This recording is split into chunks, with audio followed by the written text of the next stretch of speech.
Thank you all for joining us today on this very dreary, cold day. I'll have a few of them coming out. My name is Craig Maxwell. I am the Southern Piedmont Chapter Chair for the North Carolina Native Plant Society.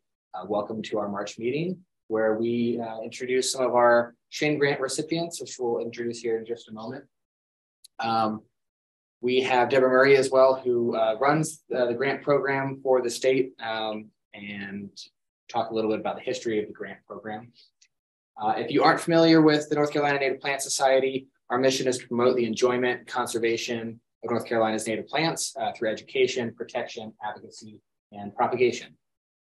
We have membership that you can join on our website at ncwildflower.org. We have individual and family memberships, and we have several events coming up this spring, which I'll talk about, which are going to be members only for hikes and garden tours and things like that. So a lot of members only perks coming up, and I encourage you all to join if you haven't already. We have today with us, we have Katrina DeWitt from Duke University. We have Brandon Wheeler from Western Carolina, yes. Mary Conlin will be presenting virtually. She is from NC State. And then we also have Ryan O'Connell, who's also virtual, and he is from Duke as well. And then we have Deborah Murray with us, well, introduced here in just a moment. So a little bit of background on what the Shinn grant is. It is named after Tom and Bruce Shinn. They were naturalists, or they were native plant advocates, and they traveled all across the Southeast, researching native plants, specifically propagation techniques. There is a lot of work that they had done that is part of, as a basis for a native plant propagation program that the Native Plant Society put out in 1977. This picture here is Tom and Bruce in 1979. The North Carolina Native Plant Society has been funding student research since the 90s. Around 2018 was when the program became a little more formalized and a little more beefed up, thanks to Ann Walter Fromson and Deborah. Prior to 2018, we were sponsoring about 1 or 2 students a year, roughly. There wasn't a whole lot of records prior to then, but now that it's been more formalized since 2018, we've sponsored 38 students. And this year we sponsored 10. And the grant goes up to $1,000 for the grant program. The donation program going on right now on our website, I want to give a huge thank you to everyone who has donated on our website during this drive. We have now raised over $13,000 specifically for the Shinn grant for this upcoming year. So if you do the quick math, that's at least 13 students we can potentially fund. And just a big thank you to Ann and Deborah for putting in the work to beef up our program and get the word out. And it's now a much more widely known program that universities and professors can give information to their students about. So we will see the fruits of those labor here in just a little bit. So with that, I will turn it over to Katrina DeWitt, who will start her presentation. Thank you. Hi, everyone. I'm Katrina. I'm a third-year PhD student at Duke University, and I'm very excited to share with you today kind of what I've been working on, which is broadly the environmental impacts, plant morphology, and microbial interactions in the native pitcher plant, Sarracenia purpurea. So pitcher plants, as we know, are carnivorous. They eat lots of things, but they're super cool. Sarracenia purpurea is actually quite different than other of its Sarracenia family that has these modified pitfall leaves. They're really short to the ground and they collect a lot of rainwater. And this morphology that the plant has is quite important to the plant. We can see in general, we have this overall height. And in particular, we can see this diameter here of the opening, which is super important because we can think of this opening as how much rain can fit inside this plant, and then hence how much it can eat more things. If it doesn't have a lot of rain in there, it's not going to eat a lot. And so if this is going to start changing due to any kind of environmental impact, that's something that we should be looking at and see how to mitigate. We know that Sarracenia purpurea eats primarily ants, except for this plant actually only gets about 10% of its energy intake from eating. And instead, it gets the majority of its nutrients through other means, such as atmospheric deposition of nutrients. This plant is really interesting. Like I said, it collects all this rainwater and it has a whole bunch of stuff inside of it. It has this food web, which is just a whole bunch of macroinvertebrates and microbes that are helping this plant to digest. Other Sarracenia actually secrete digestive enzymes. Sarracenia purpurea, however, does not. They only secrete digestive enzymes within the first year of pitcher life. And so it kind of brings this whole idea of how is this plant actually eating if it's not secreting anything to allow for digestion? And that's where this food web really comes into play. We have all these macroinvertebrates that are able to kind of break up all these prey items that might be falling in there. But what's really important that we don't know a lot about is actually the bacteria that live inside of this plant.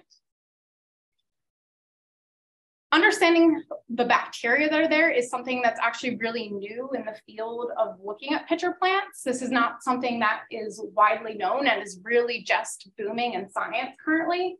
This bacteria, I believe, is really important for the digestion of nutrients for this plant. We don't really know what bacteria are there or the role that they may be performing, but we know that in such places where these plants live that are so nutrient depleted, that bacteria are really big sources for fixing nitrogen for other plants and animals to really utilize. And that's what I think is potentially happening with these pitcher plants, is that the bacteria are providing some kind of function that are allowing nutrients to be uptaken. Sarracenia purpurea is great because it has these defined natural boundaries, and it fills with this rainwater, which makes every pitcher unique, even if it's attached to a single plant. And we know they're found in these bogs, and they're often clustered. And so a population of pitcher plants within a singular bog can be very different from each other. And what's great is that they're found everywhere. They're found all the way up into Canada, all the way down to Florida. And they're really widely ranged in North Carolina. And so this was able to allow us to sample across North Carolina very well. And that's how we can compare.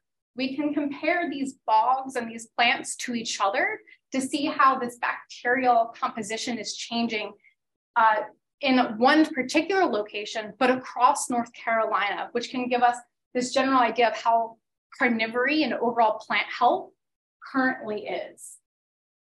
We know that the environment actually impacts Sarracenia purpurea in its morphology. Here I have this quick graph that has been previously done by Ellis and Gattelli, where basically what they found here is this relative heel size and this tube diameter, basically length and how much water can fit into a plant, changes drastically with nutrient level. If we look at these high nutrients, such as high nitrogen content, the morphology of Sarracenia purpurea changes widely. We get this pitcher-like structure when it's real low, which is what they're used to. They're used to bogs and not a lot of nutrient content.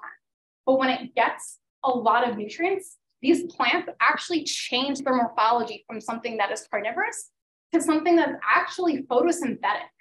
And so here we see an example of this Phylodella, which is really just a pitcher plant that has collapsed inward.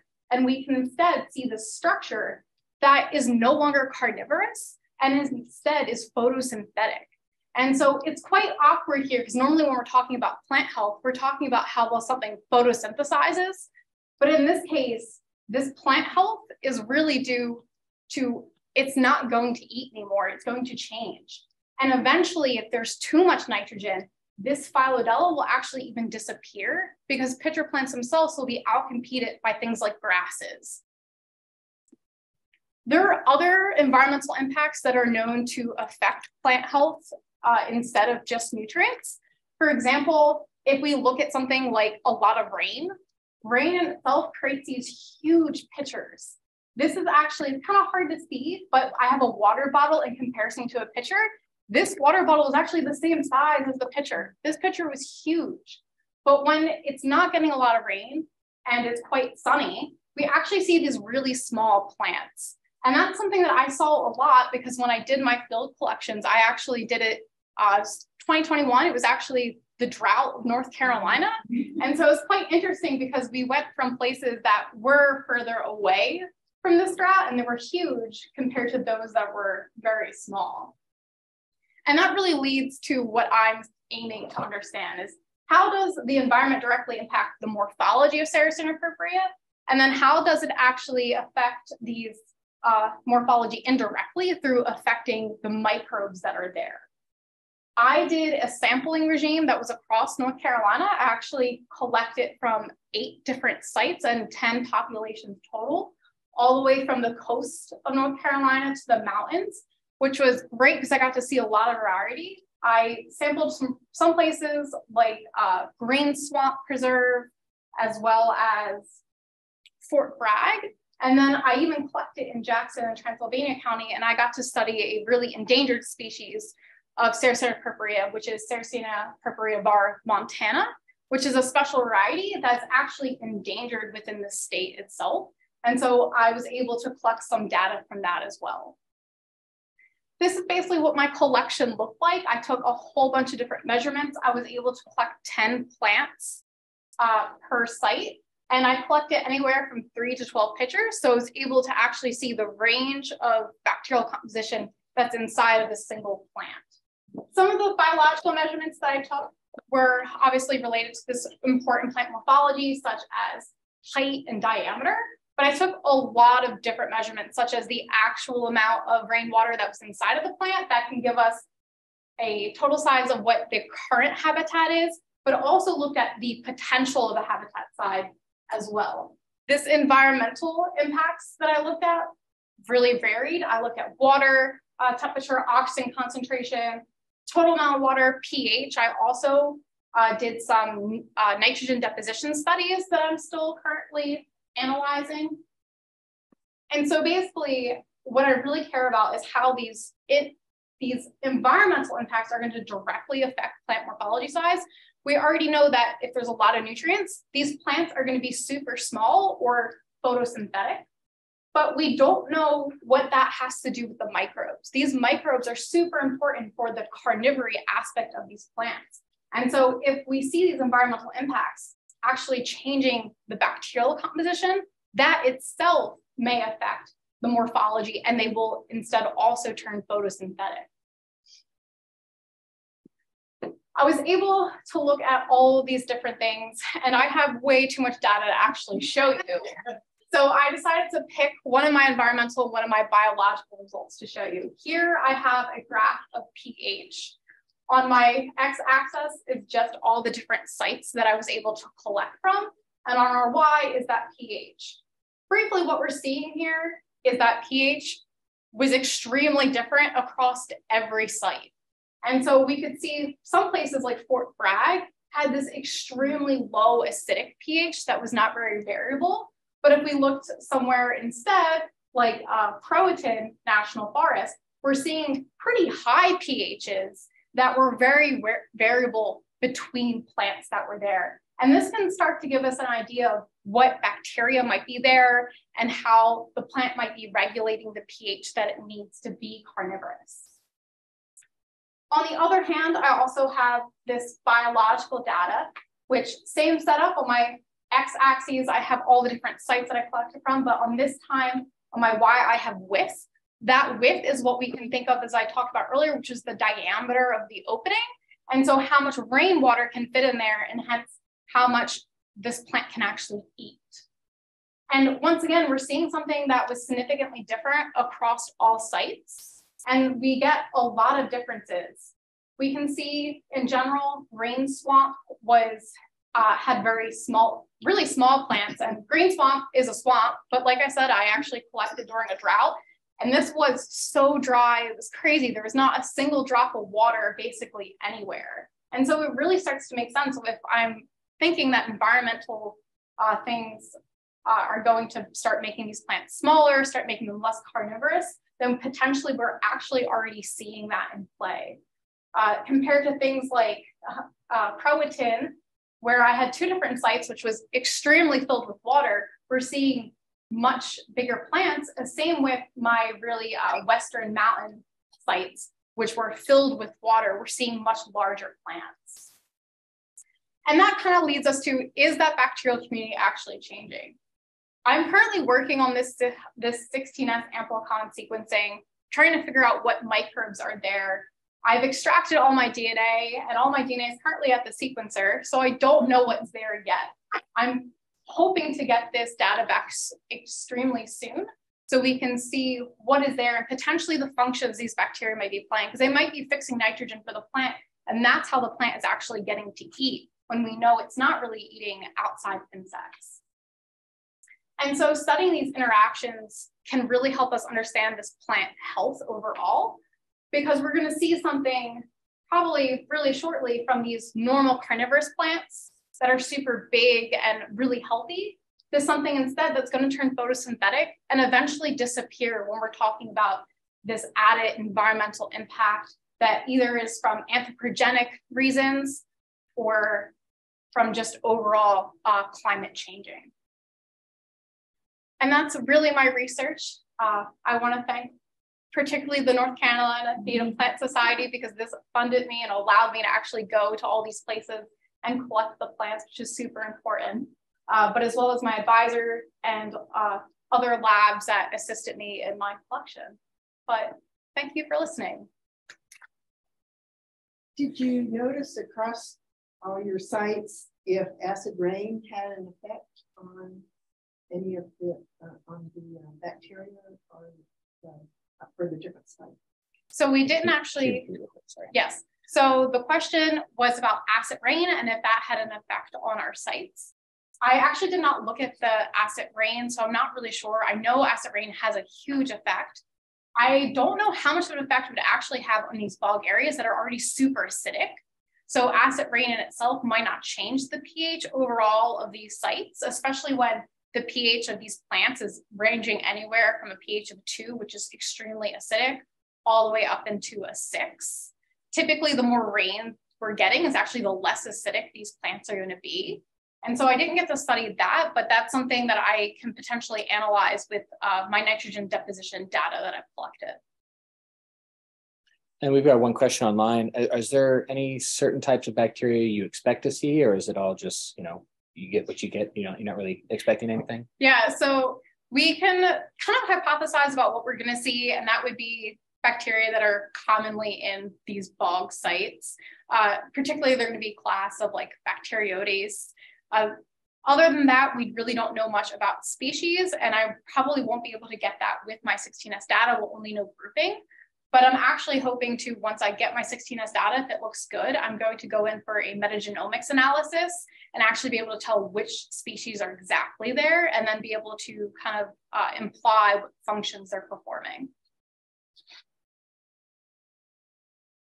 My limited understanding of pitcher plants is a lot of times they require a lot of sunlight and also a wet environment. And like, I think the Green Swamp Preserve in Brunswick County does burns, prescribed burns. So like a lot of these, are they being artificially living in environments that have been artificially created with fire, or maybe not artificial, but require human maintenance in order to preserve this habitat? Yeah, so the question is about prescribed burns and how they are potentially affecting the plants and the conservation of them. So Sarracenia purpurea happens to live in fire-dominated systems. This is something I actually also saw during my master's in New Jersey. Pitcher plants lived in most places where there's these prescribed burns happening. This is something that wildfires themselves in the past used to do and burn and help the system. Green Swamp actually hadn't done prescribed burns in actually a pretty long time, because we talked to them about it. They were going to do a prescribed burn within the next 2 years, but they hadn't within about, I think they had said like 5 to 7. And so they're still there. Oftentimes prescribed burns do help with the plants because grasses get really high and grasses can overtake. And so by getting rid of that underbrush of grasses does usually let these plants flourish a little bit more. They do prefer wet environments. And so when it's a super wet environment, you're not going to have that issue with the burning. You won't need it because the grasses can't get really out of control. I just want to know, I mean, you may not know this yet, but do you know how they get colonized, pitchers get colonized originally, and does the composition of the mycobial community change over time? So that's actually something that is extremely interesting, because pitcher plants, when they first open, are completely sterile. There is no bacteria there. And so looking at these a priori effects of when bacteria might get there and how that changed over time is unknown. And that's another aspect that is currently being studied. And we don't know exactly how it is. We do know there's lots of flooding events that occur in these bog areas. So oftentimes when the water floods and goes away, that bacteria that just happened to be floating around in that water is how these pitchers are going to be getting their microbial community. But it certainly does change over time as pitchers get older. We just don't know how. No more questions online, so we will go ahead and switch over to Brandon. Hi there, everyone. Super excited to be here today, talking about some of my graduate work up in the mountains of North Carolina, some really beautiful sites, working with locusts, which some of you might not be the greatest fans of, but there are some really incredible ones that we have in the mountains that I'm looking at, understanding evolutionarily what's going on, and understanding the species boundaries between the two. So let's get into it. So I'll often say Robinia. I think locust is kind of rough common name, but these are all within the Robinia genus. Locust being a biblical plague and an insect creates a lot of confusion. So I much prefer to call them by their scientific name, Robinia. I just want to point everyone's attention to this second line here, where Weekly describes a fully satisfying taxonomic treatment of such a situation as impossible. Being a young graduate student at Western and being like, hey, you should look into Robinia, I of course went straight to the flora and saw that and was like a little daunted. That's kind of terrifying to see, but we have tools now that we thought were impossible when I was born in '97 and when I started undergrad in 2015. Every day things are rapidly changing, and I'm so excited to be able to study this group at this time. So I'll start with the one we probably all know and hate, Robinia pseudoacacia, or black locust. It was the white flowers on the previous slide, but it's native to the Southern Appalachians, doesn't quite act like it once it gets down here, where it's in its native range, it's a early settler of these really, whenever a tree comes down, a locust pops up. And you might recognize it by these really nice spines. This was actually growing behind a cart return at a Harris Teeter in Cartboro. And so it pops up really anywhere and everywhere. But you notice it's treated as native within North Carolina. Invasive, I would call it really invasive outside of the Appalachian range, but BONAP is done by states, so we're limited to states here. But I've seen this in California. I've seen it in Kansas. It gets in these really weird spots where it does not belong. But this is the common one. This is the fence post locust. And then we have Robinia viscosa, which is one of my focal species, the clammy locust. Also a great common name, really great combination of clammy and a biblical plague. But it's incredibly rare in North Carolina. We know it from rich cove forests and roadsides, from a handful of spots. It's treated as S1, our highest degree of rarity. And we have fewer than 10 known populations. So this is incredibly rare in its native range. It's followed its cousin outside of its native range, where it's invading in the Northeast and also really a bad invasive species in Eastern Europe. But here in North Carolina, where it's native, it's incredibly rare. I like to call it the lacquered locust because I think as a sweaty, clammy person, I don't like to be called clammy. But notice that the sessile glands give it this varnished appearance, like it's lacquered. And compare that to Robinia hartwigii, or the Highlands clammy locust, Hartwig's clammy locust, which is a granitic outcrop specialist known from Highlands, North Carolina. Really about a 15 to 20 mile radius outside of Highlands on these granitic domes. And Highlands is in southern Jackson County, gives you the special opportunity to look down on Georgia and South Carolina. But it's native to North Carolina. And we'll get into some of the weird South Carolina populations, and there's some weird stuff going on in Arkansas. This is very rare, fewer than 15 known populations. It has a hypothesized hybrid origin. So from its original description, folks looked at this and thought, well, it looks a lot like if you crossed a viscosa with a hispid locust, and now those hairs are on these charismatic stalks. But it's always been kind of hearsay till now. So my plea is we stop calling these things clammy locusts. Maybe we could call it like a sundew locust. It looks really similar. There's some codocarnivory stuff going on. But it's just, you know, PR is really important in rare plant conservation. And calling things a clammy locust, a sweaty biblical plague, does not get people and dollars excited. So I collected from 54 populations throughout North and South Carolina. Tried to look in Georgia. There's some reports from Georgia. I really doubt those because where I was looking did not look like the right habitat, but we have some herbarium specimens. Looking at the herbarium specimens, I think there's some problematic naming going on. But North and South Carolina and a lot of species have a great opportunity. They're growing side by side. There's a viscosa, and across the street, there's a pseudoacacia. What's going on there? Are they hybridizing? Are they introgressing? And I collected both leaf material and twigs from each location. And the material I collected was fresh frozen in 2021. We had a freezer that died, so I recollected in 2022 on silica, and that was very successful, much more successful. All right, and then I got to grind these leaves. It's really interesting. I ground, you know, this is a rare species, and I'm just grinding leaves in liquid nitrogen, creating this soup of rare plant in order to save it. In some extractions, this is an example of a really good extraction. This is this DNA on a gel where you get lots of bright light, lots of long strands of DNA. And here's some from the freezer that died, where it begins to degrade itself and it runs down the gel. We have really short. So these were for the trash can. These were for the sequencer. And those, I cried tears of joy when I saw them. So I have, because of the Shinn grant, the ability to use RadSeq, which is not a 90s skateboarder. It's actually restriction site associated DNA sequencing. So DNA has a lot of these, like what I like to think is these cut here symbols that allow the restriction enzyme in situ to know exactly where to cut. But we can use that, and are highly conserved across most of the tree of life, to cut at the same place throughout the genome and get this broad look at DNA, at the genome of an individual.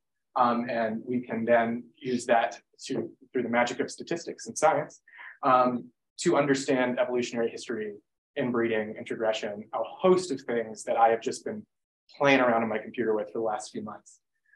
So I'm going to stop here. I'm gonna kind of blow some minds today. We don't know what a species is. And it depends on who you ask. And so I like to kind of take a moment in my talks and define how I'm defining a species, because you can define it based on morphology. You can define it based on their ability to breed. And we're putting these rigid concepts on these biological things that do not always play by the rules, plants in particular. And also, it's really important that we have accurate taxonomy with rare species, because if we don't know what's out there, we don't know if we're giving the wrong names to things, we end up confused down the line. We end up not protecting certain things that maybe we wish we would have protected once we find out this genetic information. And it's much better to save it now when it's in there than to find out when it's on the herbarium sheet in 20 years. So this is the tree of Robinia that I collected, which was, you know, I from my sequences, put it to work. And I know it's hard to read, so I put some boxes. The black boxes refers to the viscosa, the sessile lacquered locust. The blue box is Hartwigii, the highlands locust with the raised glands. And the magenta box is the pseudoacacia.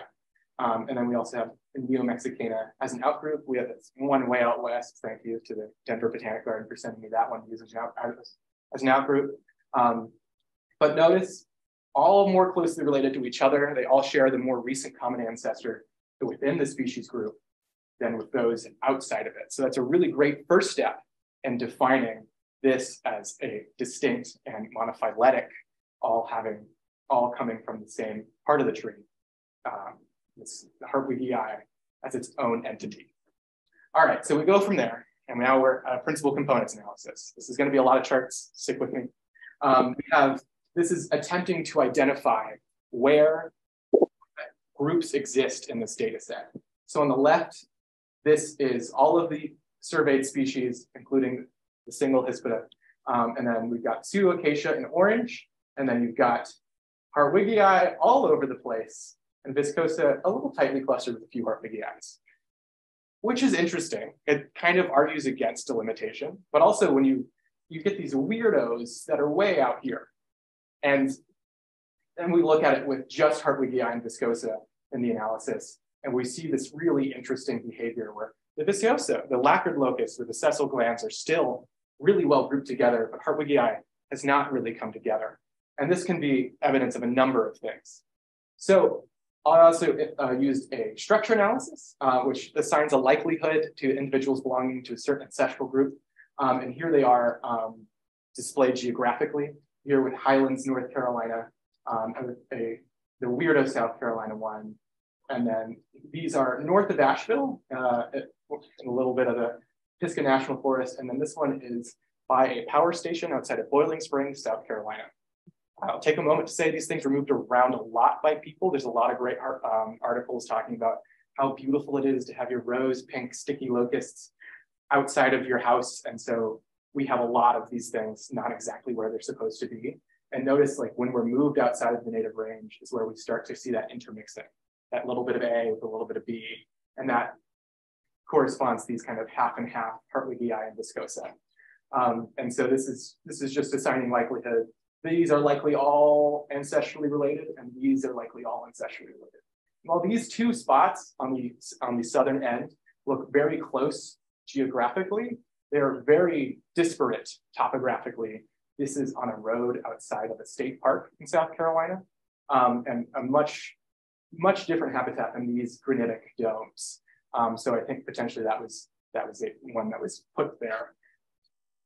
And then, so we validate our delimitation of species. And this heated my house for the winter running on my laptop. Like, this was my space heater. This turned my laptop into a really warm brick on which I could fry an egg. And it's amazing what I can do with a personal laptop these days. But we're attempting to find the history of each individual difference in the genetic code, which is computationally incredibly intensive, and then assign likelihoods that either we see here, viscosa and Hartwigii are different entities or the same. So you run this once while heating your home, and then you run it again as spring starts to set on strangely early. And then it kind of makes you feel really sweaty and warm. But notice here, the Bayes factor is a direct comparison of the likelihoods of these treatments. And here split means Hartwigii and viscosa as separate entities, and lumped means viscosa as a single entity. And the split entity performs much better in this analysis. So that's a really significant argument for delimitation. And finally, evolution is not nearly as straightforward as it was taught to me, as it sounds. Plants are incredibly promiscuous. Hybrids occur, maybe not to this extent, but plants get around. They're not exactly choosing where their pollen is landing, and it's kind of just cast to the wind, and hopefully an egg is fertilized. And often, that might not be the same species. And so sometimes they create these hybrids, and sometimes those hybrids breed back into their parent species, and that's called introgression. And that can leave a trace of one of the other species' DNA inside the genome of species B. And then they can create entirely new lineages, and these are species of hybrid origin. So in order to look at this with Robinia, with Hartwigii, to see where exactly it comes from, I used a phylogenetic network. And I like to think of this network as kind of a city map, where there's, if there's a grid system, there's lots of different ways to get from A to B, and there's a lot of potential introgression. And where there's a single line, that's the highway. That's the only way to get there. Here in Charlotte, I'm sure you guys are really familiar with the highway system. But this is messy. This is an incredibly messy phylogenetic network. There's a lot of DNA sharing across a lot of different related species. And it looks like this Hispida branch shares a lot of DNA with the Pseudolocacia branch, which was something we never really thought about before. I will say this is Hispida Bart kelsey, which is kind of a weirdo in itself, and Hispida is its own bag of worms. And I encourage any future PhD or master's students who want to tackle that to do it, because Hispida, you get to name a few species there, I'm for sure. All right. And then finally, I'm going to talk about inbreeding. This is really important to conservation, and this is estimated from my RadSeek data set. And this represents the potential, the likelihood of inbreed of the parentage of the individual be highly inbred. And notice that the lowest percentage is 46%. These are highly clonal, highly segmented populations that are likely breeding with very closely related individuals. And this is very concerning from a conservation standpoint. What can we do to stop this? Potentially moving some plants around, connecting some formerly disparate populations, but more remains to be seen on the conservation genetic front from my research. Some lingering questions. I'm really interested if these are long diverged species that have now kind of come to overlap, or if we're kind of seeing speciation happen in the moment. And we can solve that with some computer magic, with demographic modeling in a program called Fast and Coal. So that's my summer plan. And then I'd love to look at what's going on with hispid locusts. I encourage anyone who's really wants to dive into some really mind-boggling taxonomy to see what's going on with the hispid locusts. And finally, I'm really interested in the conservation implications. These are two very rare species native to North Carolina, and they're part of our shared natural heritage that we need to protect. And I would love to have, like, take my kids one day to see, look at what that's. Conclusions, I think Hartwigii is distinct based on my presented evidence. Hopefully I've convinced you. And there's, you know, in any modern phylogenetic study, you're going to get a lot of different directions. You're going to get a lot of different signals. It's about sorting those signals out and using these past indicators of speciation to understand what's going on and to make an argument for delimitation or against it. And there's lots of integration. Robinia gets around. There's lots of overlap, and all with disparately different species, Pseudoacacia and Hispida, like looking at those in the field, very different species. And several populations, I'm sad to say, have been wiped out by development. There's a lot of that going on in the Southern Appalachians today. Went to one on Turtle Knob, and there was a beautiful multi-million-dollar mansion on top of it. And so that's sad to see, but a lot of these populations are on Forest Service land or conservation easement land. And so I'm glad to kind of spread the word about these species and get the word out.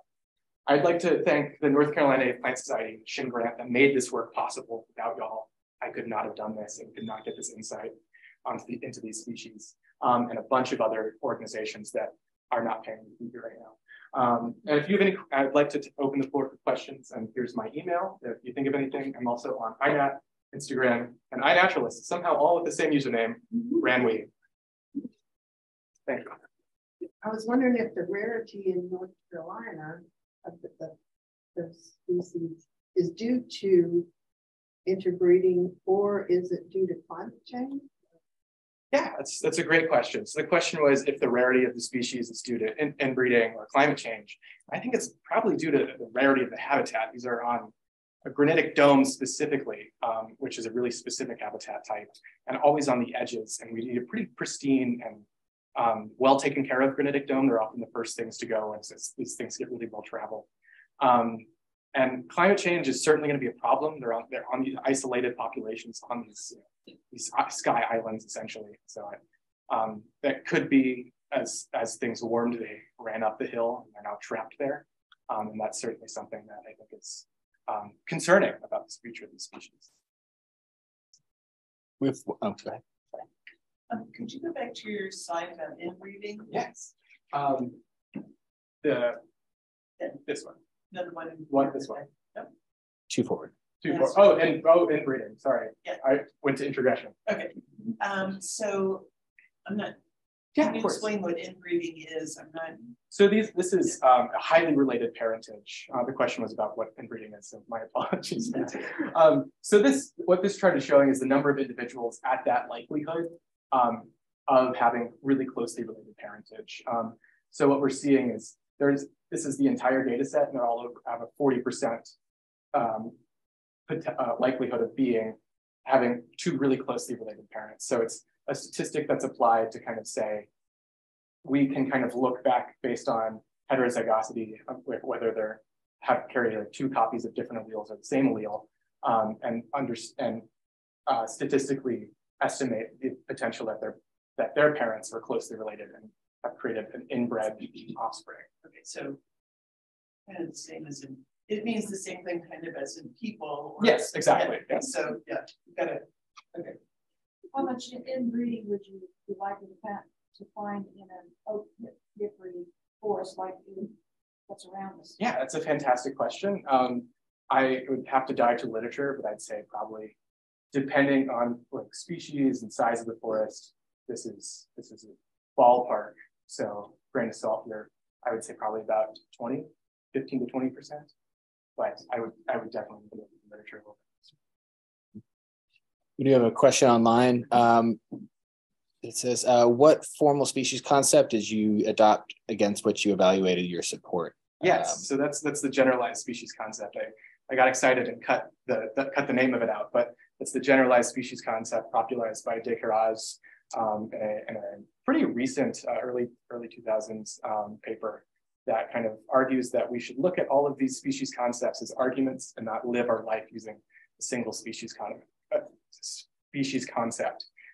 So the generalized species concept allows us to use both phylogenetic and biological and kind of use those as pillars in an argument rather than it's A or B. We live in this kind of gray area.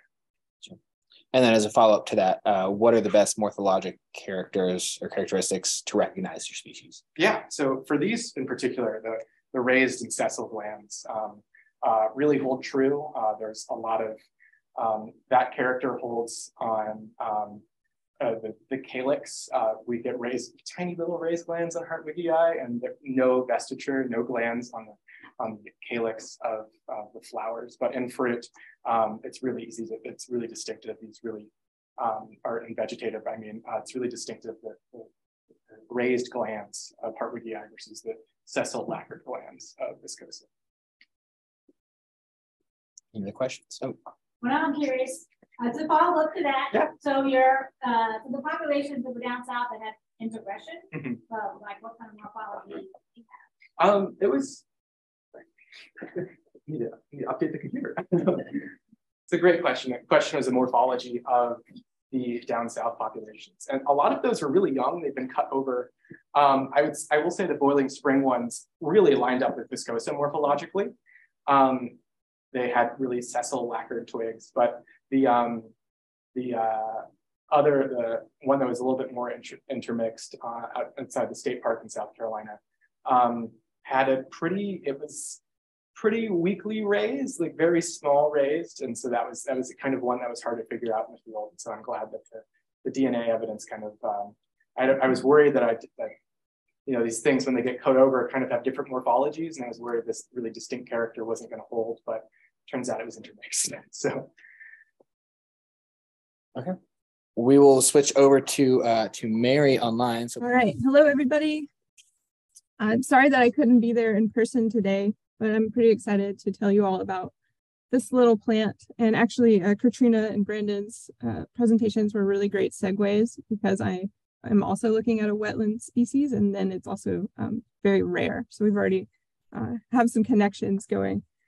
So the title of my talk today is The Status and Habitat of Ludwigia ravenii in Gracie. And my name is Mary Conlin. I'm over at North Carolina State.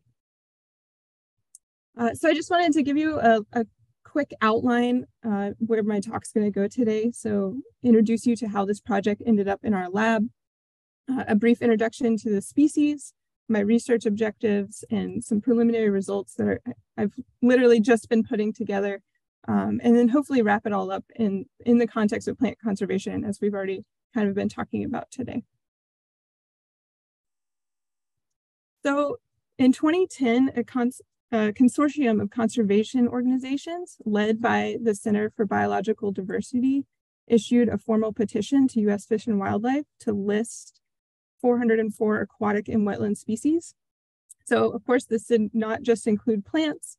We have some critically imperiled fish and mollusks in that petition as well. But Ludwigia ravenii, my species of interest, was on that list. And so in 2011, Fish and Wildlife issued a positive 90-day finding, essentially saying that there is sufficient merit that federal listing might be warranted for some of those taxa. And as you probably know, this is a very bureaucratic and political process. So essentially nothing happened. And in 2020, the Center for Biological Diversity issued a lawsuit against U.S. Fish and Wildlife on their failure to act on a number of those species, again, including Ludwigia ravenii. So around that time period, they contacted the Krings lab at NC State to do an inventory and surveys on the species because it hasn't really been studied since its description. And that's where I joined right as those were wrapping up. So we were starting to wonder if there was anything else we could learn about this understudied species. So Raven Seedbox, or Raven's primrose willow, was first described by C.I. Ping, Dr. C.I. Ping, in 1984. So he was doing his dissertation work on the biosystematics of this section of Ludwigia. And so part of that work occurred in the Missouri Botanical Garden under the supervision of Dr. Peter Raven, who is a well-known botanist in the Southeast. Among many other things, I know him as the author of my undergraduate botany textbook. So Ludwigia ravenii is actually named in honor of him. And so during Dr. Ping's dissertation work, he identified 11 morphological features that were sufficiently distinct out of the vouchers of Ludwigia pilosa to recognize a new species. So these are what we're seeing outlined here in this table. So Ludwigia ravenii has characteristic sepals, or that's the most useful feature when you are IDing this in the field. So I have a snapshot here of some of those capsules and sepals from Ping's later work. You can see Ludwigia ravenii down in the corner, and then Ludwigia pilosa is number 11 here. Dr. Ping was looking at around 15,000 vouchers of North American Ludwigia during his dissertation work, and he only found 27 of Ludwigia ravenii. So pretty low collection totals. And then just to give you some basic life history on the species, it's a perennial wetland obligate that's in flower and fruit from August to October. So it really waits for it to be as steamy as possible out there. It's apetalous, so it doesn't have those charismatic, showy petals that we often enjoy, but it has those characteristic sepals that I mentioned, at least in the sense that that's what you need to be looking at to ID them. And then sessile capsules, like a lot of other members of that section. It's a tetraploid, and it's autogamous. So it's largely selfing. So you can see in this highly magnified photo, these anthers are actually curved in and touching that stigma. So when these flowers first open up, we have the anthers will open up with the sepals, and then during the course of the day, they'll actually curve in and touch that stigma. And there are no known pollinators for this species. So this is a strict coastal plain endemic. It's state listed as critically imperiled in every state of occurrence. So as of this year, there are 22 populations of Ludwigia ravenii. Right now, Virginia has the most, around 12 extant populations seen in the last few years. North Carolina has 5, South Carolina has 5, and it's believed to be extirpated from Florida. No populations have been seen in over 50 years. I haven't, and just to give you a sense of the scale, the largest population up in Virginia is around 100 stems, so not too many. And I have a note here that some of these populations represent new occurrences. During the course of my fieldwork, I actually found a new population in each state of occurrence. But a lot of the ones that are currently extant right now are recent occurrences. So it's not that we necessarily have some of these historic populations continuing. There are still pretty generally low population totals. And so that brings me to habitat. So here's an example voucher that Dr. Ping examined in the 80s. You can see it's labeled as Ludwigia pilosa. And then the habitat descriptor is swampy pine land south of Buckhorn. So a lot of those historical vouchers are labeled as things like swampy pine land, pond margin, wet pine savannas, kind of general vague descriptors. As of this year, 20 of those 22 populations are found only in roadside ditches. So, some of the historic populations were also in ditches described as sandy and sedgy. And so far, that is generally holding true. The two populations that are not found in roadside ditches are found only in the ruts from where a vehicle has driven through a wetland or through a power line right away. So a really unique distribution for the species. So just, given its precarious position and the major knowledge gaps around the species, my proposed research was really practical in nature. I was trying to attempt to help biologists gather information for use in its recovery. So my first objective is kind of just to help biologists delineate critical habitat. I wanted to explore what distinguishing habitat characteristics existed for the species. For example, are there more charismatic species across the range that will help in either identifying more populations or suitable habitat? And then secondly, I wanted to characterize those habitat features within the ditch systems. Are there unique microhabitat features that are supporting those populations? Ultimately, if the species is federally listed, how can we narrow it down from the thousands of miles of coastal plain ditch to something that's more manageable? And so in order to kind of describe those microhabitats found in these ditches and gauge the importance of any features that I might discover, I expanded the study to include 2 congeners with ranges that overlapped with Ludwigia ravenii. So over here on the left, we have Ludwigia alternifolia. It is more distantly related, more of a generalist species. And then Ludwigia pilosa, we've already talked about, is in the same section as Ludwigia ravenii. And you can see when they're side by side like this, that distinct difference in the sepal morphology. You can't, sometimes when they're first blooming or late in the fall, they are slightly different colors, but of course we don't want to rely on that. It's that difference in the shape of those sepals that helps you start to clarify which one you're looking at. And so we've seen some of these maps just like in Brandon's presentation. These are just, that light green is just showing it's occurring in that county. So I collected as many physical and environmental variables as I reasonably could during my field work. I ended up sampling 108 plots. So I was trying to kind of describe what was happening in these ditch systems. So I looked at things like aspect, depth, width, and slope, how much canopy cover was over stems of Ludwigia, and I was collecting soil within those ditch systems. And then I ran transects across these plots centered on Ludwigia stems to see, how wide these wetland systems are. Were they just limited to the ditch boundaries, or did they continue on into the border? And then kind of collected your basic quadrat variables, things like species composition, abiotic cover, the basally closest neighbors around these target stems. And since I was out there, just collected some basic life history information, such as the number of capsules and height of these stems. So here are some of my recent results. This is an ordination plot looking at similarities across those Ludwigia groups.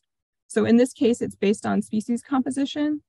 And so I have my 3 target species, and we're looking for clusters or patterns along those species.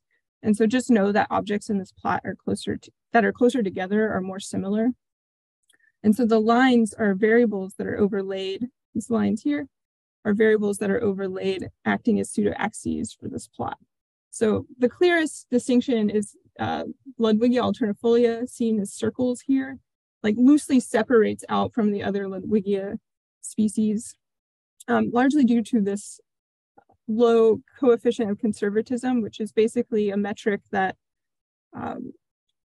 for species that are how tolerant species are to human disturbance.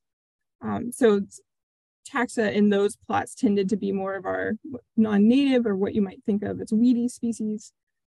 Otherwise, there isn't a clear separation across those Ludwigia groups, likely because the most abundant species were shared across the 3 Ludwigia species.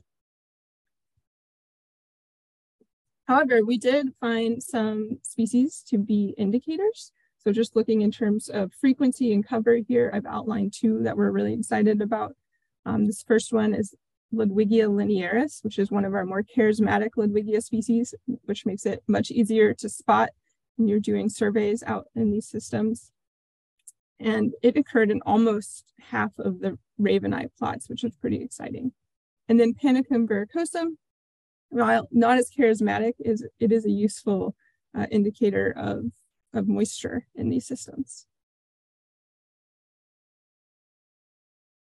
And then here, even though the species composition doesn't appear to be distinct across the Ludwigia groups, some of the habitat variables that I measured do appear to be. So this is a snapshot of a few of the statistical tests that I'm running on those habitat variables.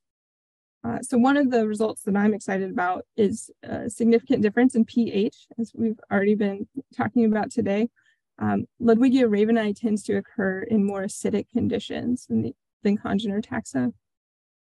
Additionally, there tends to be more bryophyte cover in those 1 meter quadrats. I would often see a lot of sphagnum in these ditch systems, which is known to locally increase acidity. Things that I thought might be important, like the amount of bare soil around these stems, have turned out to not be significant. Other things are more subtle. We have, Ludwigia ravenii, kind of in terms of how much canopy cover it's under, occupying this kind of mid sweet spot between the 2 congeners. So there's still some subtlety to its occupancy that I'm unpacking. So in summary, this species is in a very precarious position with limited populations and unprotected habitat. So this is a photo of it on the right, that's where it's literally buried under trash on the side of the road that's frequently used as a dumping ground in North Carolina. However, if you're still wondering, okay, why this plant?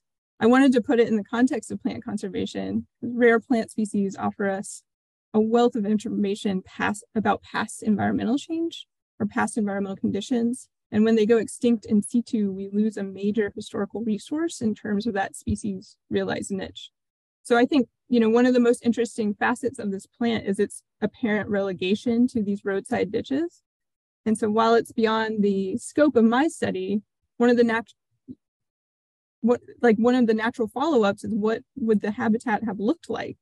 So we're trying to recover and manage coastal plain wetlands, and this species hasn't been found in any of them. So this suggests that there are factors of the species niche that are not currently met in any preserve. So ultimately, I'm hoping that the results of this study are just the opening act for future research on this species and its relationship to coastal plain wetlands. And then real quick, I just wanted to thank everyone involved in making this project happen, all the members of my committee, everyone, the botanists across 3 states, everyone involved in data collection, and the funders. I want to thank you all at the Native Plant Society, because this fieldwork involved driving thousands of miles across the coastal plain at a time where gas prices were at all-time high. So I could not have completed as much work without that assistance. So I am very appreciative. And with that, I'll open it up for any questions. Do you think that you mentioned there's no known pollinators for the ravenii? Do you think this is a factor in its rarity? Well, yeah, it's a possibility. In terms, we think it's largely selfing. So I think looking into the genetics of the species is definitely a next step, which is something that we have talked about a little bit in our lab. In terms of what is driving the species rarity, I have a lot of questions about, about habitat and dispersal and things like that I think might be important to figure out along with what's happening with pollinators. I threw this picture up because I did observe a few floral visitors, largely ant species during my fieldwork, but particularly when this plant was occurring with more showy taxa, it would sometimes get visitors that were seemingly putting their face into the open flowers. So yeah, I think that's a great thing to follow up on. Thank you. And it looks like we have a question in the chat. Do you know how these plants avoid inbreeding with this self-pollination? No.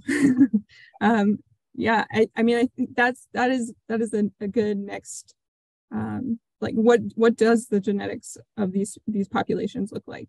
It's kind of a big mystery, because really we haven't really looked at it since it was described. So I was just, boots on the ground for the foundational work, and hopefully there will be a bunch more of examination of these populations. One more question. Maybe you said this and I missed it, but so they're found in ditches. Are these always roadside ditches? And did you think about roadside management as one factor to? Could you hear that correctly? Yeah, I think so.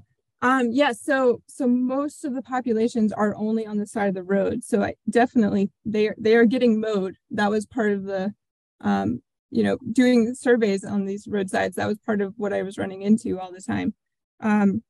So some system that maintains moisture and high light is definitely an inherent factor to these species. They sometimes, depending on the physical dimensions of the ditch, getting mowed wasn't necessarily a bad thing. It's definitely keeping down the woody encroachment for these species. Can you see me at all anywhere, or I'm just gonna otherwise go ahead and minimize Zoom? No, okay. All right. Well, thank you everybody for having me. I'm excited to be here and share some very preliminary, maybe more conceptual than everybody else's ideas about my work, and just share what I've been able to work on in the past year, thanks to funding from the Shinn grant. And I think, sort of as Mary alluded to in her presentation, it was a nice order of things, I think, just coincidentally, but this talk that I'm going to give is certainly zooming out a little bit more and talking about applications of ideas that I think some other folks have talked about in their presentations. And so the sort of broadly speaking focus of my project is that hoping to examine effects of proposed timber management actions in the Pisgah National Forest in Western North Carolina on both target species that the actions are aiming to restore, and also on mountain heartleaf, which is a rare understory plant that exists in these same areas. And so really just trying to understand and quantify both the intended and unintended and potentially adverse effects that management actions can have on non-target species. And so to just give a very brief overview, is how I'm going to be working through things today. Just start off with a pretty high level and relatively simple conceptual framework of land management actions, how they take place, what goes into understanding the science behind them. Then moving on to application to a North Carolina plant system that I've just alluded to, talk a little bit about the field work that I've conducted and will continue to conduct in future field seasons, the population modeling approach that I'm employing to really help understand and interpret the field data that I'm collecting, and then some hypothetical results. And those are hypothetical, unfortunately, because I've only had 1 year's worth of field data. And for a lot of population models, you need multiple years. And so I don't have too much definitive in the way of definitive results to talk about today, but certainly happy to speculate about what the results might ultimately look like. So a lot of the work that I do more broadly is focused on understanding the interactions between human activity, human threats to wildlife, and population trends over time, with the very particular eye, of course, toward conservation of rare and threatened species. And one of the things that really interests me is understanding the steps that we have to take to protect individual species that are at risk of declines.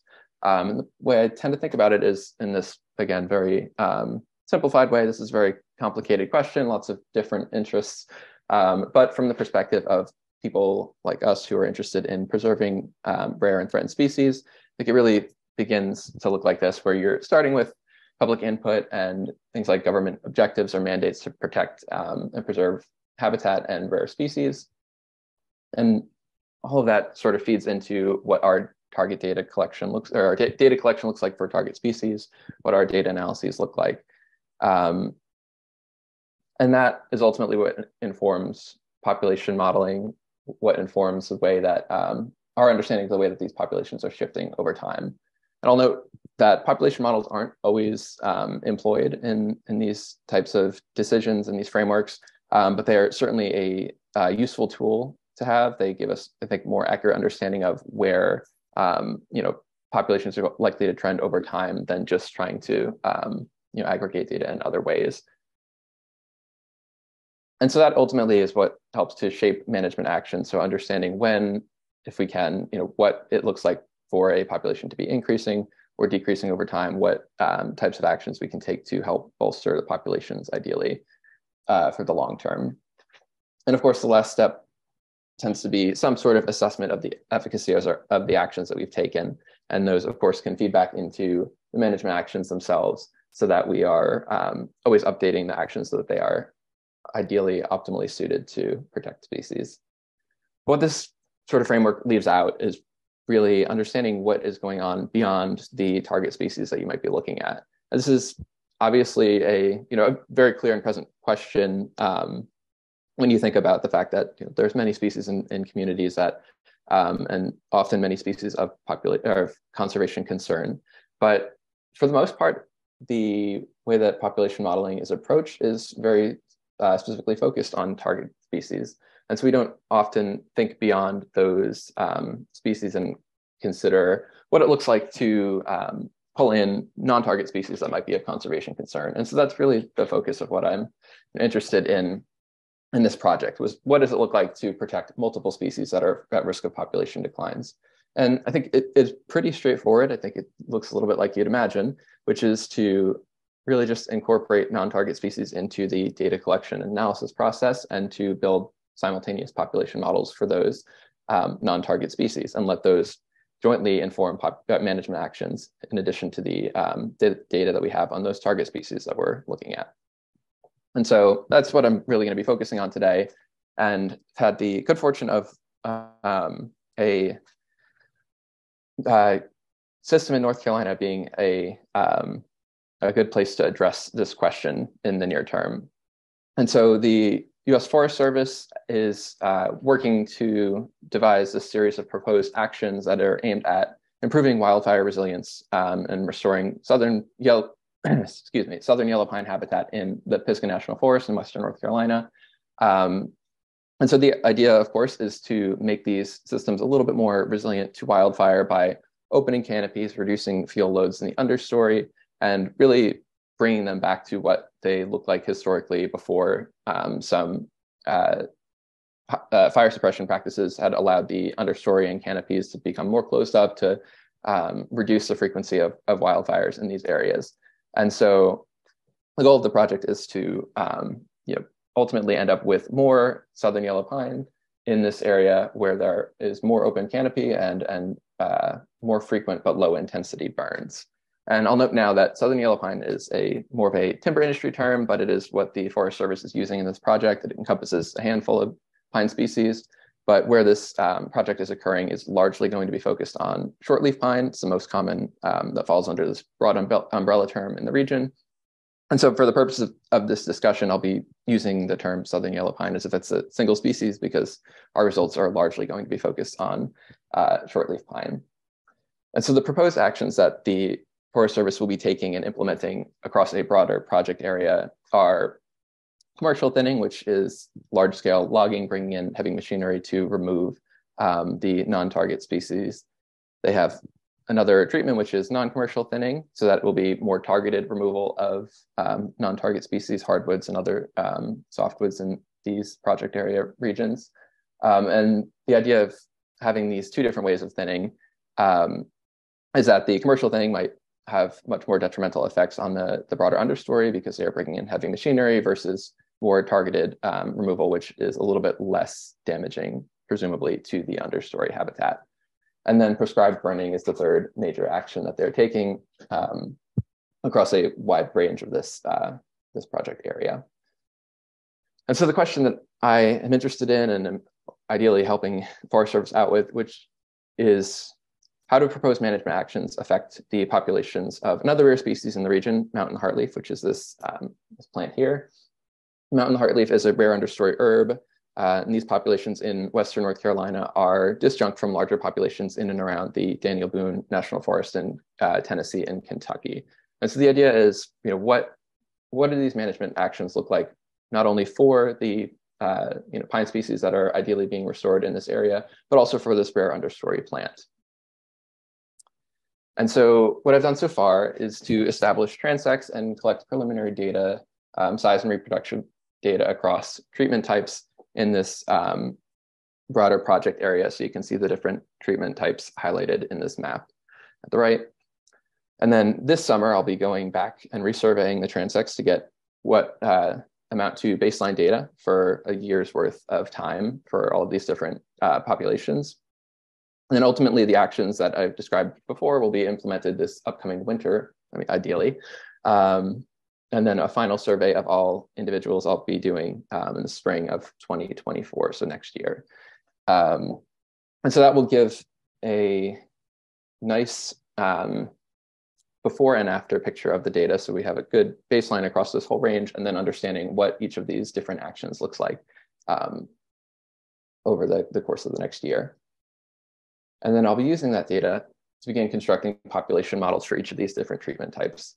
And so, just very quickly, don't have too much time to dive into the nuts and bolts of population models overall, but what I'll be doing is using the demographic data, survival, growth, and reproduction, to devise functions that look something like the ones here that are based on size, which is denoted letter Z here. And so you have, increasing survival, generally speaking, with increasing size. Similarly, growth tends to be size dependent, and reproduction tends to be much higher for individuals of larger size. So we get, with the demographic data, we get models that look like this for size-based demographic vital rates. What we do with those data is we begin to develop what's called an integral projection model, which this is a very simplified idea behind the integral projection model. But essentially what the overall concept is that the population in time, T+1 next year versus this year is really governed by just these three different vital rates: the survival of individuals that are currently present, their growth from this year to next, and then the reproduction that introduces new individuals into the population. And so if you have these functions here that are across all of the sizes that are possible in the population, and you are calculating this equation here across all possible size combinations from lower to upper size limit, then what that gives you is the ultimate change in population size from year to year. And so, again, unfortunately, don't have enough time to get into how to move from that equation to overall population growth rate, but ultimately what you're able to do is turn this equation into a long-term growth rate that allows you to understand whether the population is growing, staying the same size, or declining. And so, as noted in the earlier slide, we've got before and after these interventions are going to take place, we have data for those years. And so the first year is going to serve as a baseline, so we'll understand what's happening before those treatments take place, and then we'll understand what is happening afterwards as well. And so ultimately, what the results will ideally look like is something like this, where we have the three different treatment types: commercial thinning, non-commercial thinning, and prescribed burning. We have the target species, the southern yellow pine, as well as mountain heartleaf, this non-target species of conservation concern. And so we have a long-term population growth rate that's going to fit somewhere along this y-axis for each of these different treatments and each of these species. And the thing I'd like to call out here is this population growth rate, this lambda value of 1. So when the population growth rate is greater than 1, that indicates that, generally speaking, the population is going to be increasing over time. A value of exactly 1 would be stasis, staying the same over time. And then a value below 1 would mean that the population is likely to decline in the long term. And so what a hypothetical result looks like for this particular system would be something like this, where each of the points represents the growth rate associated with that treatment listed along the x-axis here for that species. And so what you can see here is that again, these are all hypothetical, speculative, and so hopefully we'll have better results after the treatments actually do take place. But in this hypothetical example, you can see that the southern yellow pine growth rate is above 1. It means the population is increasing for each of these different treatments. But for mountain heartleaf, you have a population growth rate that is below 1 for the commercial thinning and the prescribed burning. And so what that means is that if you take these two things together, that this non-commercial thinning in this hypothetical example would be the optimal management approach, because it is the treatment that allows both populations to increase over time. And I'll note that, just to go back to the previous slide, that isn't the optimal approach you would get if you were just to focus on southern yellow pine alone, right? So if you're just looking at trying to maximize the population growth rate of southern yellow pine overall, then you would be picking prescribed burning as your management approach. And so what this does is really highlights the reason why we, ought to consider perhaps more broadly the effects on non-target species as well, because you might end up in a situation where you aren't considering the effects on other species of conservation concern and ultimately choosing a management action that is detrimental to those species and those populations. And so briefly, just to summarize, we're using these population models to inform management actions, but they often don't incorporate the impacts to non-target species. And so this project here is aiming to sort of fill that gap by quantifying the effects of these forest restoration treatments on both the target tree species, but also a non-target understory species of conservation concern. And the ideal outcome is really a management plan that can achieve by the proposed actions here, but also ensuring that mountain heartleaf populations are able to thrive over time in the long run. And so with that, I would just like to thank a couple of people in my lab, including my advisor, Bill Morris, and some folks, Gary Kaufman and Sue Ferrucci in particular at the Forest Service, who have been super instrumental in allowing this work to occur, as well as funding sources, and of course, the North Carolina Native Plant Society for funding this work. It's definitely not something that I would have been able to do without the funding that I received from the Shinn grant, so I appreciate it. With that, gladly take any and all questions that you may have. We have one question in the chat. How early in the year does Hexastylis contracta start blooming? And do you know how long-lived individual clumps of the plants are, or how long-lived individual clumps are? Yeah, good question. So they tend to start blooming in May and are largely done flowering by early to mid-June. And so we are typically conducting our census during that flowering period in mid to late May. And the other question was just like how long lived the clumps were.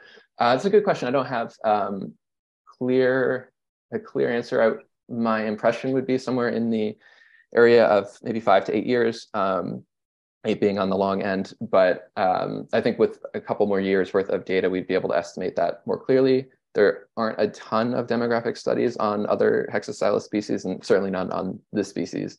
And so I don't have enough data really to begin to speculate too well on that question, but it's a good question. I'm curious about just the details of what you do in the field work. Mm-hmm. A little bit of information about that and how you're collecting data on the 3 different aspects. I forget exactly what they are. Got it. Sure. So essentially, in terms of the Hexastylis in particular, what we are currently collecting are size data. So really leaf area and leaf number, as well as number of flowers. We have that for all the different plants in the transects. And then we'll be collecting, of course, year-to-year survival as well. And then in terms of trying to quantify the effects of these different treatments, that's where it gets a little bit harder because there's so many different variables that you might choose to look at. But what we are focusing on now is trying to understand ultimately the effect on canopy openness. So comparing before and after how much the canopy is opened by these different management actions, both tree and shrub density within the area of these transects. So trying to, again, characterize sort of what this neighborhood looks like for these plants. And then understanding, it's a little bit hard with prescribed burning, but trying to quantify basically damage of the intervention itself. So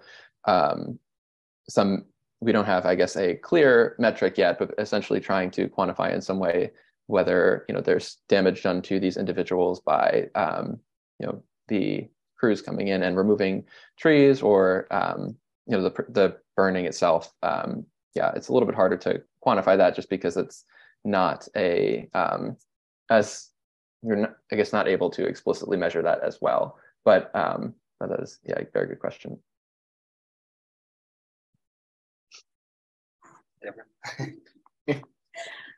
Could you define non-commercial thinning? I don't know what that is. And then could you also kind of speak broadly to your collaboration for service and how receptive are they to your findings?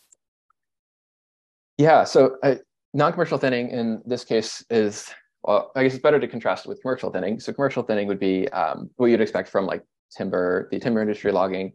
So coming in with very heavy machinery and removing the target trees from the area that they're slated to remove.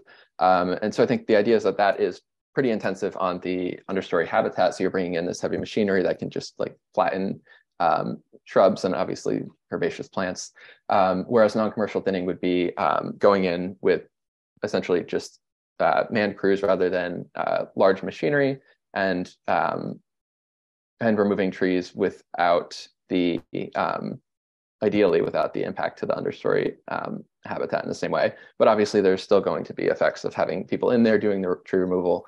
And so I think that is, again, the idea is just whether or not the level of intensity of the harvest itself is going to be affecting these understory plants.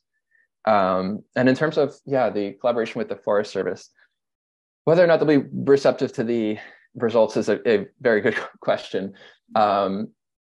I think ultimately what we find here will give them something to weigh against, like I had shown in the slide here. So I'll just kind of go back to that, easier to conceptualize, but essentially choosing between these different outcomes, right? So if they're strictly looking to maximize the the potential growth rate for the trees that they're looking to restore in this habitat, then they would obviously pick, in this case, this hypothetical example, the prescribed burning.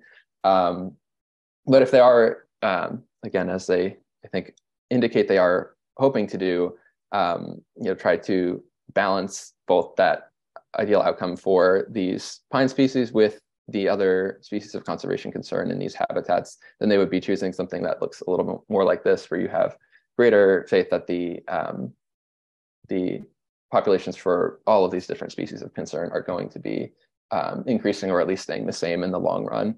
I think what could happen is something that is maybe somewhere in between, some hybrid of these different outcomes, which is that they choose prescribed burning or something that has the optimal effect on the southern yellow pines, but then ultimately set aside some area that is meant more to protect the understory plants like mountain heartleaf. And so that could be a hybrid approach that isn't the same across the whole system, but is ideally in some way capturing this effect where they're trying to essentially preserve not only the preserve the understory plants in addition to this larger forest restoration that they're doing. So thank you for your presentation today. This has been really exciting. All of you asking different sorts of questions, and yes, it's really good to hear from you all. And if for any of our members or those watching, if you are interested in continuing to help support these sort of questions, the donation option on our website right now is still going directly towards the Shinn grant as of right now when I checked. It's still going towards that if you'd like to continue to support that, so we can expand our outreach to more students across the state that are asking these sorts of questions. Because the work that we do and the advocacy work we try to do and the volunteer work we try to do is just one part of it. And obviously we need research to back it up to say, what do we need to be doing? How effective can it be? So thank you very much. Thank you to everybody.